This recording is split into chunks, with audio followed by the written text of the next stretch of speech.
Kami dari kelompok 8 akan memaparkan materi mengenai dasar-dasar perencanaan dan manajemen strategi.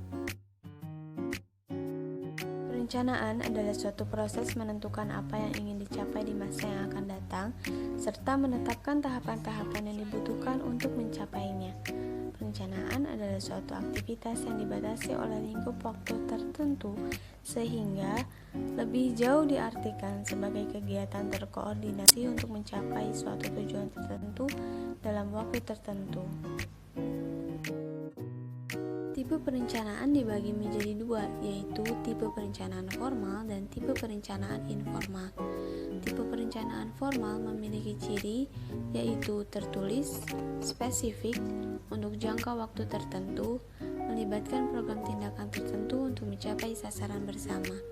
Rencana formal merupakan rencana bersama anggota korporasi. Artinya, setiap anggota harus mengetahui dan menjalankan rencana itu. Rencana formal dibuat untuk mengurangi ambiguitas dan menciptakan kesepahaman tentang apa yang harus dilakukan. Contohnya adalah perseroan terbatas, sekolah, negara, dan lain sebagainya. Untuk tipe perencanaan informal memiliki ciri yaitu tidak tertulis, jangka pendek, spesifik pada sebuah unit dalam sebuah organisasi. Contohnya adalah arisan ibu-ibu di suatu kampung, belajar bersama anak-anak SD, atau mengadakan acara camping. Tujuan perencanaan yang pertama adalah untuk memberikan arah, yaitu menentukan arah tujuan perusahaan dan target bisnisnya. Yang kedua adalah untuk mengurangi ketidakpastian, yaitu menyusun strategi untuk mencapai tujuan yang dikehendaki. Yang ketiga adalah untuk meminimalkan limbah dan pemborosan, yaitu dengan cara menentukan apa saja sumber daya yang dibutuhkan untuk menjalankan strategi tersebut. Dan yang terakhir adalah untuk menyusun standar untuk pengendalian, yaitu menetapkan standar atau benchmark untuk menentukan upaya dalam mencapai tujuan tersebut. Perencanaan dan kinerja. Perencanaan formal itu terkait dengan 1. Laba yang lebih tinggi dan pengembalian modal yang lebih tinggi.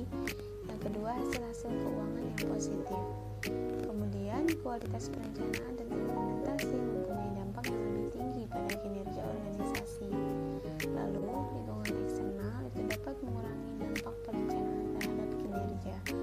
Karena menurut Coving dan Slavin tahun 1989 itu menyatakan bahwa lingkungan eksternal ditandai dengan iklim industri yang tidak menentu, persaingan yang ketat, dan perubahan yang mendadak. Sehingga kondisi lingkungan yang seperti ini, peluang yang tersedia itu relatif sedikit. Ketidakpastian lingkungan yang tinggi ini akan berpengaruh terhadap proses perencanaan, baik strategi maupun operasional. Lalu, perencanaan formal itu harus disiapkan beberapa tahun sebelum melihat dampaknya pada kinerja. Untuk merencanakan sesuatu, maka manajer harus mempersiapkan elemen-elemen perencanaan sebagai berikut. Yang pertama, sasaran dan juga tujuan, meliputi hasil yang diinginkan oleh individu, kelompok, atau organisasi secara keseluruhan, dan memberikan arahan dan evaluasi kriteria kinerja.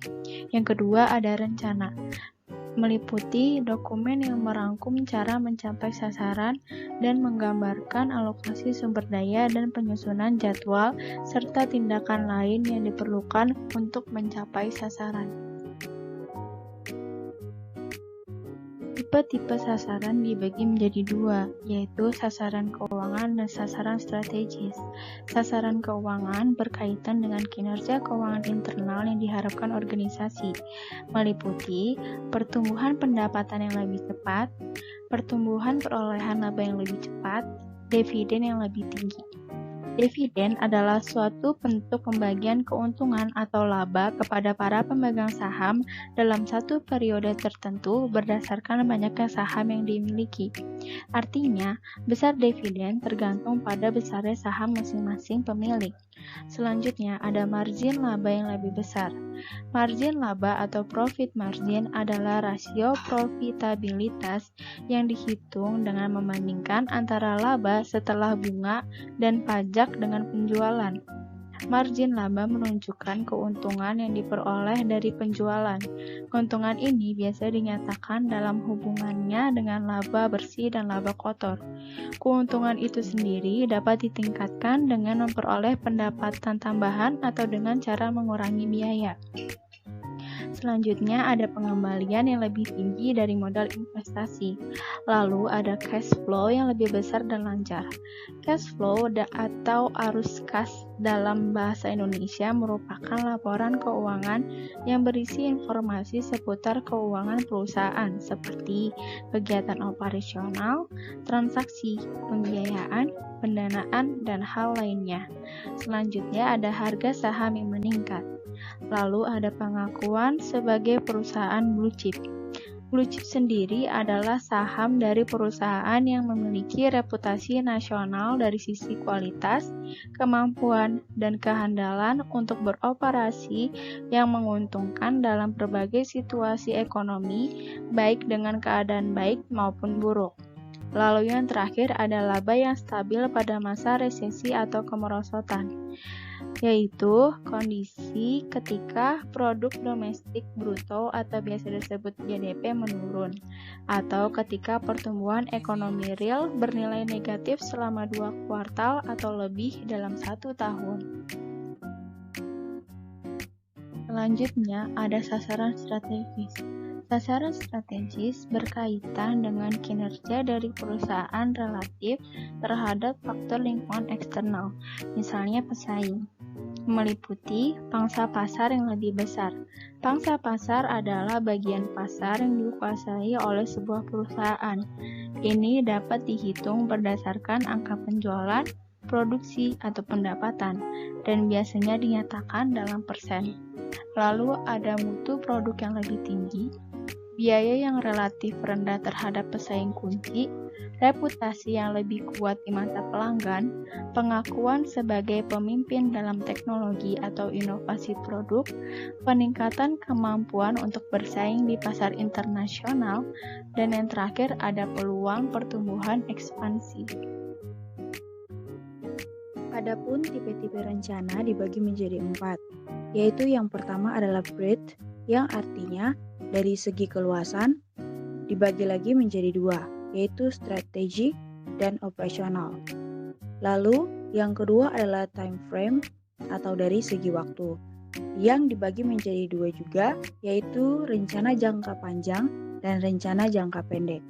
Dan yang ketiga adalah specificity dari segi kejelasan, yang dibagi menjadi 2, yaitu rencana pengarah dan rencana lebih spesifik. Lalu terakhir yaitu frequency of use atau dari segi frekuensinya, yang dibagi menjadi 2 juga, yaitu rencana sekali pakai dan rencana terus-menerus.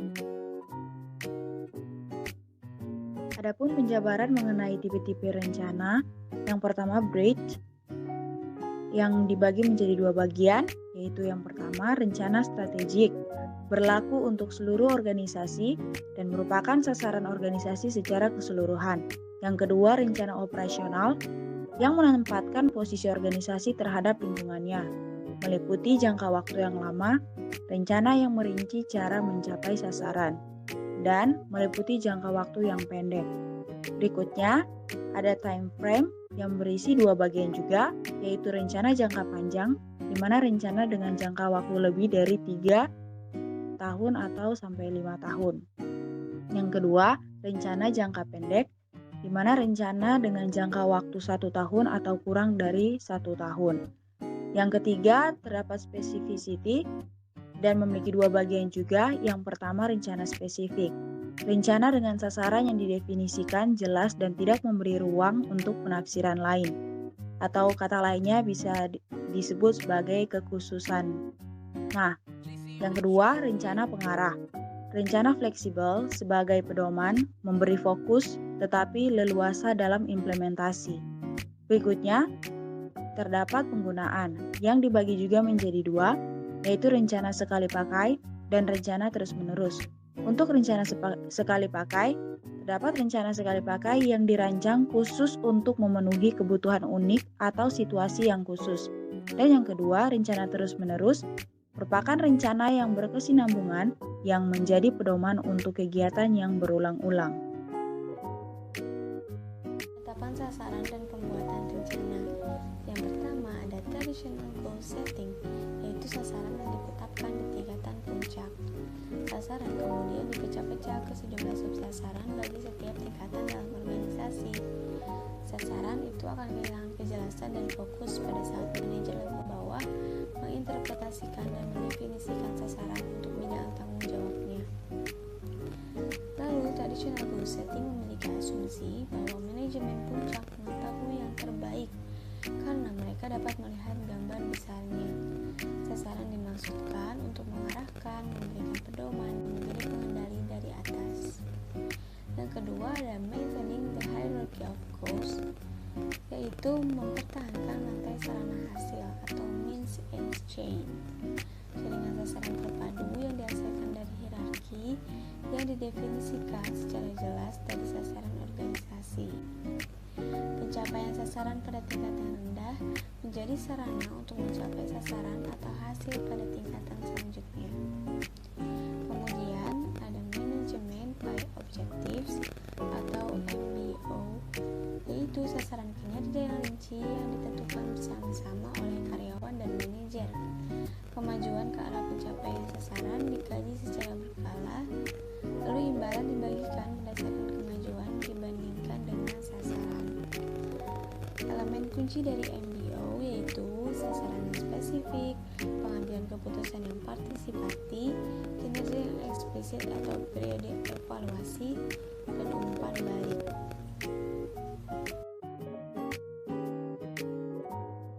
Gambar tersebut menunjukkan traditional goal setting. Pada traditional goal setting, penetapan tujuan dilakukan oleh manajer tingkat puncak untuk kemudian diturunkan lagi menjadi tujuan bagi manajer tingkat bawahnya secara spesifik. Adapun tahapan umum dalam program MBO, yang pertama, tujuan dan strategi organisasi secara keseluruhan dirumuskan. Yang kedua, tujuan utama dialokasikan ke sejumlah divisi dan unit departemen. Yang ketiga, para unit manajer secara bersama-sama menyusun tujuan terperinci bagi unit mereka dengan para manajernya. Yang keempat, tujuan terperinci disusun bersama-sama dengan seluruh anggota departemen. Yang kelima, rencana tindakan yang mendefinisikan bagaimana sasaran dicapai, dirinci, dan dimintakan persetujuan para manajer dan karyawan. Yang keenam, rencana tindakan tersebut diimplementasikan. Yang ketujuh, kemajuan ke arah tujuan dikaji secara berkala untuk mendapat umpan balik. Yang terakhir, kedelapan, keberhasilan pencapaian tujuan diperkuat dengan imbalan berbasis kinerja.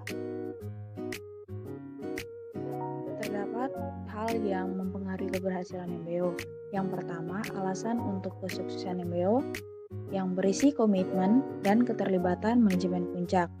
Tetapi yang mempengaruhi juga adalah masalah potensial pada program MBO itu sendiri.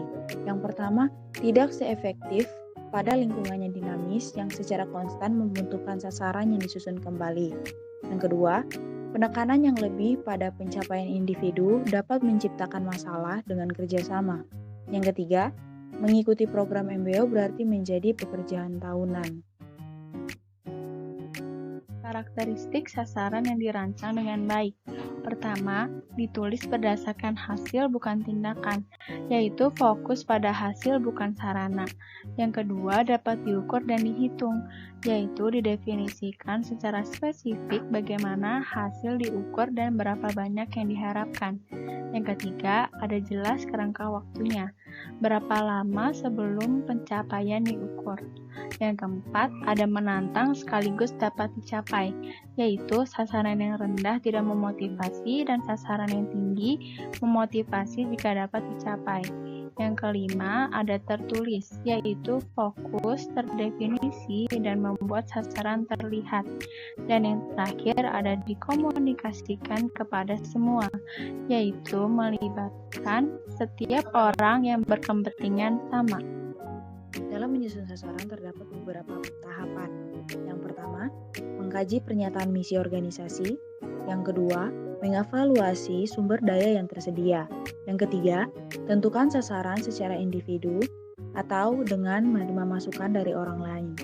Yang keempat, tulis sasaran dan komunikasikan kepada semua yang perlu mengetahuinya. Yang kelima, kaji hasil untuk melihat apakah sasaran telah tercapai.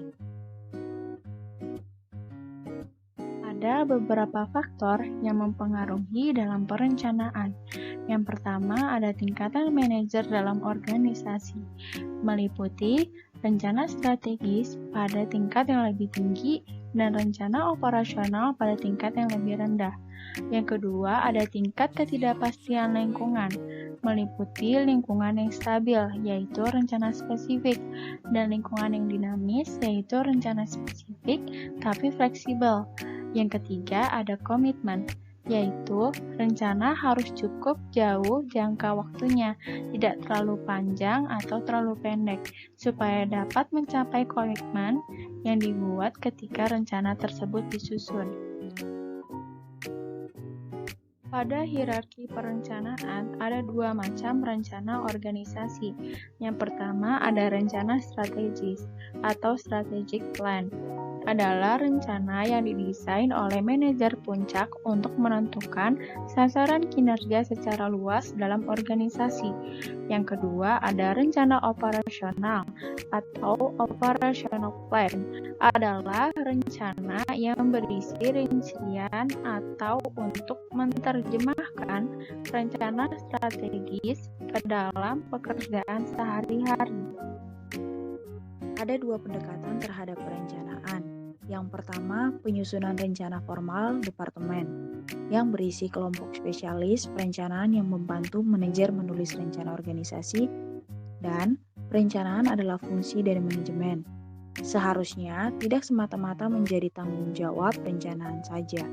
Yang kedua, melibatkan anggota organisasi dalam proses yang berisi rencana disusun oleh anggota unit organisasi pada tingkatan yang bervariasi dan mengkoordinasikannya dengan unit lain dalam organisasi. Ada dua masalah kontemporer dalam perencanaan. Yang pertama, kritik terhadap perencanaan. Yang berisi yang pertama, perencanaan dapat menciptakan kekakuan. Yang kedua, rencana tidak dapat disusun dalam lingkungan yang dinamis. Yang ketiga, rencana formal tidak dapat menggantikan intuisi dan kreativitas. Yang keempat, rencana memusatkan perhatian manajer pada persaingan sekarang, bukan kelangsungan hidup masa mendatang. Yang kelima, perencanaan formal memperkuat sukses saat ini yang bisa menjurus ke kegagalan masa depan.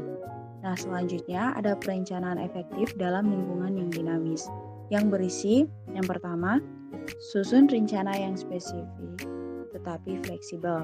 Yang kedua, memahami bahwa perencanaan adalah proses yang berjalan. Yang ketiga, mengubah rencana ketika kondisinya mengharuskan demikian. Yang keempat, ketekunan dalam perencanaan akan menghasilkan. Yang kelima, meratakan hierarki organisasi untuk membantu pengembangan keterampilan merencanakan pada seluruh tingkatan organisasi. Berikutnya terdapat contoh gambar organisasi formal, yaitu seperti perseroan terbatas, organisasi sekolah, organisasi formal lembaga lintas negara. Bagian ini termasuk organisasi yang diatur secara resmi. Kemudian terdapat organisasi informal seperti arisan ibu-ibu, belajar kelompok, dan camping bersama teman. Merupakan organisasi terbentuk karena adanya hubungan bersifat pribadi. Sekian dari kelompok kami, terima kasih.